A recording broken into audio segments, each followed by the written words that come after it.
Hello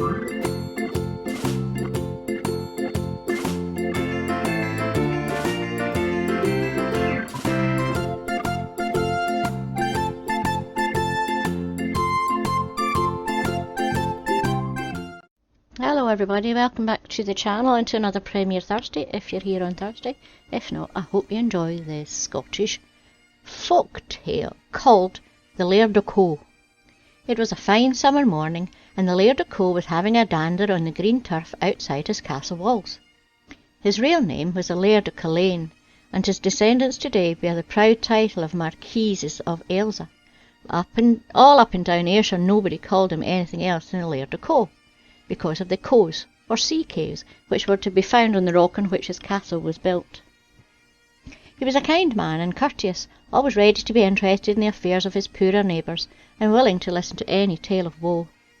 So when a little boy came across the green, carrying a small can in his hand, and pulling his forelock asked him if he might go to the castle and get a little ale for his sick mother, the laird gave his consent at once, and patting the lad on the head, told him to go to the kitchen and ask for the butler, and tell him that he, the laird, had given orders that his can was to be filled with the best ale that was in the cellar. Away the boy went and found the old butler, who, after listening to his message, took him down into the cellar and proceeded to carry out his master's orders. There was one cask of particularly fine ale, which was kept entirely for the laird's own use, which had been opened some time before, and which was now about half full. "I will fill the bairn's can out of this," thought the old man to himself. "'Tis both nourishing and light, very thing for sick folk." So, taking the can from the child's hand, he proceeded to draw the ale. But what was his astonishment to find that although the ale flowed freely enough from the barrel, the little can, which could not have held more than a quarter of a gallon, remained always just half full. The ale poured it into a clear amber stream, until the big cask was quite empty, and still the quantity that was in the little can did not seem to increase. The butler could not understand it. He looked at the cask, and then he looked at the can, then he looked down at the floor at his feet to see if he had not spilt any. No, the ale had not disappeared in that way. The cellar floor was as white and dry and clean as possible. "Plague on the can, it must be bewitched," thought the old man, and his short stubby hair stood up like porcupine quill around his bald head. For if there was anything on earth of which he had a mortal dread, it was warlocks and witches and such like bogles. "I'm not going to open up another barrel," he said gruffly, handing back the half-filled can to the lad. "So you may just go home with what is there. The laird's ale is too good to waste on a whippersnapper like you." But the boy stood his ground. A promise was a promise, and the laird had both promised and sent orders to the butler that the can was to be filled, so the boy would not go home till it was filled. It was in vain that the old man first argued and then grew angry. The boy would not stir a step. The laird had said that he was to get the ale, and the ale he must have. At last the perturbed butler left him standing there and hurried off to his master to tell him he was convinced that the can was bewitched, for it had swallowed up a whole half-cask of ale, and after doing so it was only half full, and to ask if he would come down himself and order the lad off the premises. "Not I," said the genial laird, "for the lad is quite right. I promised that he should have his can full of ale to take home to his sick mother, and he shall have it if it takes all the barrels in my cellar to fill it. So go back to the cellar again and open up another cask."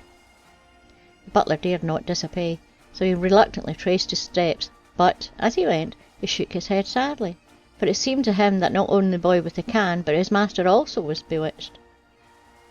When he reached the cellar, he found the bairn waiting patiently where he had left him, and without wasting further words, he took the can from his hand and broached another barrel. If he had been astonished before, he was more astonished now. Scarce had a couple of drops fallen from the tap than the boy's can was filled to the brim. "Take it, laddie, and be gone with all speed," he said, glad to get the can out of his fingers, and the boy did not wait for a second bidding. Thanking the butler most earnestly for his trouble, and paying no attention to the fact that the old man had not been so civil to him as he might have been, he departed. Nor, though the butler took pains to ask all round the countryside, was anything heard of him again, nor of anyone who knew anything about him, or anything about his sick mother. Years passed by, and sore trouble fell upon the house of Co, for the laird went to fight in the war in Flanders, and chancing to be taken prisoner, he was shut up in prison and condemned to death. Alone in a foreign country, had no friends to speak for him, and escape seemed hopeless. It was the night before his execution, and he was sitting in his lonely cell thinking sadly of his wife and children, whom he never expected to see again. At the thought of them, the picture of his home rose clearly in his mind, the grand old castle standing on its rock above the Firth of Clyde, and the bonny daisy-spangled stretch of links which lay before its gates, where he had been wont to take a dander in the sweet summer mornings. Then, all unbidden, a vision of the little lad carrying the can, who had come to beg ale for his sick mother, and whom he had long ago forgotten, rose up before him. The vision was so clear and distinct that he felt almost as if he were acting the scene over again, and he rubbed his eyes to get rid of it, feeling that if he had to die tomorrow, it was time that he turned his thoughts to higher things.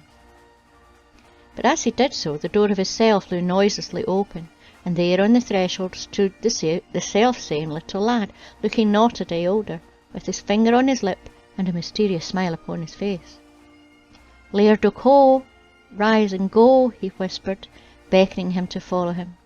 Needless to say, the Laird did so, too much amazed to think of asking questions.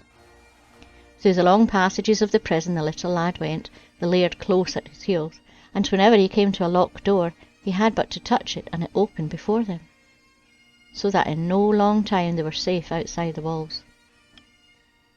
The overjoyed Laird would have overwhelmed his little deliverer with words of thanks, had not the boy held up his hand to stop him. "Get on my back," he said shortly, "for you are not safe till you are right out of this country." The Laird did as he was bid, and, marvellous as it seems, the boy was quite able to bear his weight. As soon as the Laird was comfortably seated, the pair set off over sea and land, and never stopped till, in almost less time than it takes to tell it, the boy set him down, in the early dawn, on the daisy-spangled green in front of his castle, just where he had spoken first to him so many years before. Then he turned and laid his little hand on the Laird's big one. "I get turned deserves another. Tacky that for being so kind to my old mother," he said, and vanished. And from that day to this, he has never been seen again. The end. Don't forget to like and subscribe, and press the wee bell notification. And a huge big thank you to all my subscribers, patrons and members.